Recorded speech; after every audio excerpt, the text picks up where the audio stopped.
ఓసారైనా చూడవే, ఉండిపోవే ఉండిపోవే, వింటావా నా మాటనే, ఉండిపోవే ఉండిపోవే, మనసే ఇరుకై నలిగానే, గదిలో నువ్వు లేక నిదురా కుదురు చెదిరైపోయే, నువ్విలా వదిలాక అనుకోనే లేదే.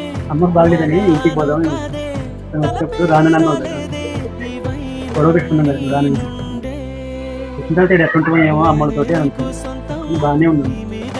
గొడవ అయింది నీతో, వాళ్ళతో కాదు. ఒకవేళ వాళ్ళతో గొడవ అయినా సరే నేను వాళ్ళ మీద బాలినప్పుడు కోపం చూపించే అంత మూర్ఖురాలు నేను కాదు. అర్థమైందా?